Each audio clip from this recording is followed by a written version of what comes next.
scared. And I'm just like, what the I'm a mess. I got my sprained ankle. That's the whole point of this fight. It creates conversation, barbershop conversations, taxi conversations, airplane conversations, and that's what we want. The more people talking about the fight. The arena swung wildly between roaring cheers and stunned silence in mere moments as Anthony Joshua faced Jake Paul, a clash framed as a meeting of eras. On one side stood a seasoned heavyweight aiming to reclaim his place, and on the other, a social media-born fighter who turned spectacle into sporting credibility. When the final bell rang, the internet exploded, highlight reels, hot takes, and analysts dissecting every frame. In the hours that followed, both fighters finally spoke, raw, measured, and unyielding. That night was bigger than any single scorecard. It was a moment that transcended the fight itself. At the end of the day, I'm a kid with a big heart that wants to change the world, disruptor, and I never took no for an answer, and I'm just chasing my dreams, having fun, and living the American dream, really. It's a testament to hard work, and every single day dedicating yourself to a craft, pushing through when you don't want to be there, and it all pays off in the long run, and believing in yourself, setting goals that people think are impossible. That's really what my story is all about. After a major night in boxing, a distinct kind of silence takes over, not the absence of noise, but a heavy pause before the storm returns. Trainers check vitals, doctors made their rounds, and both camps withdrew behind closed doors. When statements finally came, they were raw and honest. Confessions of exhaustion, reluctant praise, and a controlled intensity only an athlete can display. Joshua's first words felt like a meticulous account of what the fight had taken and given. Missed angles, fleeting rounds, moments destined for years of analysis. Paul's initial remarks, blending bravado with candid reflection, captured the emotional weight of the night, the roar, the solitude, and the scrutiny that follows every contentious moment. Both fighters highlighted the same truth: respect for the event, gratitude toward the fans, and the desire to let the fight live in memory before being reduced to a simple score. He has a very side-on stance, tries to practice the Philly shell, and I think Jake has a chance that is slim to none. I really appreciate it. All good? Thanks, boss. Thank you very much. See you guys.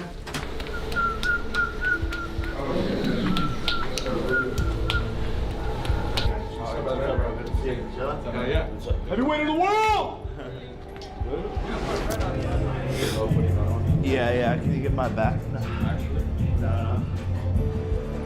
The first week of sparring, I had to get comfortable in there and let things slow down and feel the power out and get the confidence to slip. In the lead up to the fight, predictions were all over the map, sharply divided between experts and personalities. Most oddsmakers and analysts favored Anthony Joshua, citing his experience, power, and ability to finish high-level opponents, with outlets like CBS Sports and Yahoo Sports highlighting him as a likely winner by TKO or early stoppage. Yet, not everyone agreed. High-profile voices like Tyson Fury publicly backed Jake Paul, suggesting a single punch could change everything, while Dana White acknowledged Paul's bravery despite skepticism about crossover fighters. Jake Paul himself confidently predicted victory, insisting Joshua couldn't knock him out, fueling pre-fight tension and narrative drama. After the fight, pundits reassessed their calls. Some admitted misreading the pace.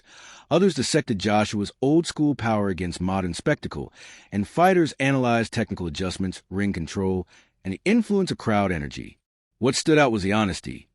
Few tried to cover mistakes, instead using the fight as a masterclass on preparing for a social media-born fighter and the challenges a veteran must face against both physical and narrative threats that can sway momentum, officials, and audiences alike. It's very tough to say something about Joshua or Jake. You know, I'm waiting for this fight because I'm so excited. But, you know, Jake have a lot of chance to win, and a lot of people think he not, but I believe in Jake.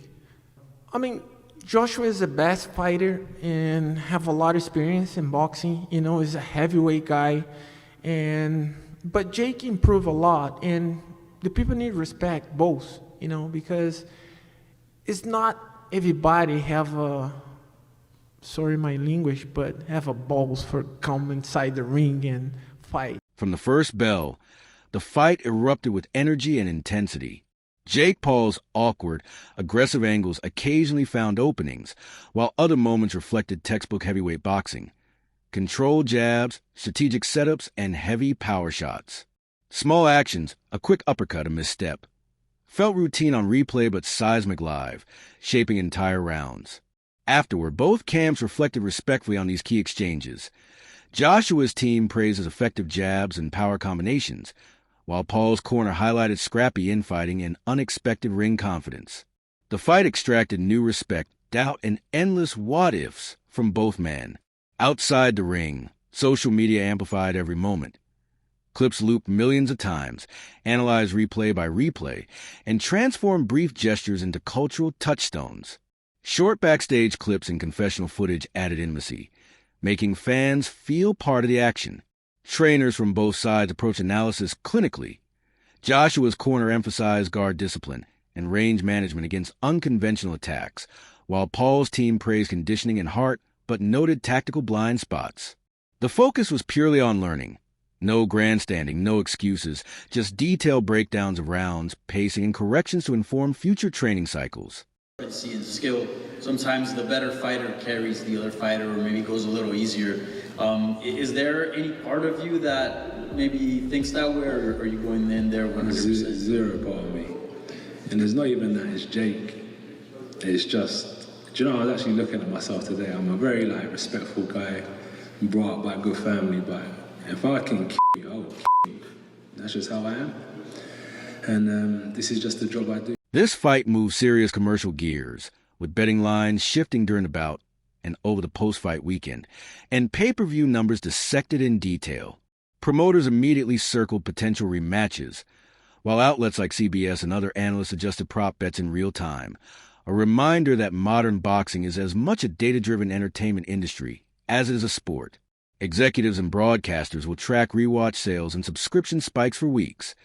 A night of high drama like this generates currency, funds future cards, converts casual viewers, and can instantly reshape a fighter's marketability.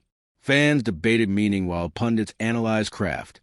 With social media amplifying confessions, allegiances, and generational perspectives, older fans critiquing spectacle, younger fans celebrating the fusion of content and skill. Talk of a rematch began in the stands and never really stopped. Both camps remained non-committal publicly, applying the typical negotiating posture that gauges market appetite while keeping pressure on the other side. Smart money in boxing knows that if the first night raises more questions than answers, a rematch becomes inevitable and both fighters left the door open.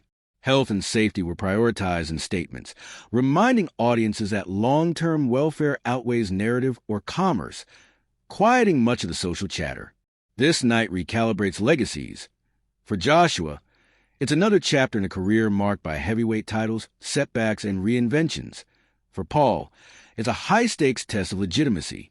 Both spoke of legacy, one as a long arc, the other as immediate work, yet both agreed it is defined by response, how they act in training, media, and the ring in the coming weeks and months. By night's end, both fighters expressed humility and determination, thanking their teams, acknowledging pain and disappointment, and vowing to return to the gym with renewed intent. That they're talking about is a massive bonus. So for me, I'm not worried about what people think about the integrity side. I'm more worried about, are they talking? And as long as... This was a calculated, human moment in sport. Anthony Joshua versus Jake Paul is a fight that won't fade from memory anytime soon. It will be analyzed, studied in gyms, and debated by pundits for years.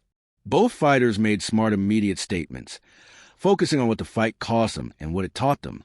Lessons learned, earned respect, and momentum for the next chapter. Whether that chapter is a rematch, a renewed push in the heavyweight division, or a new set of challengers, one thing is certain. Both men will be defined less by a single result and more by how they respond moving forward. What are your thoughts on the fight's outcome, and who should Jake Paul face next to solidify his legitimacy in boxing? Share your opinions in the comments below, and stay tuned for all the latest updates from the world of boxing.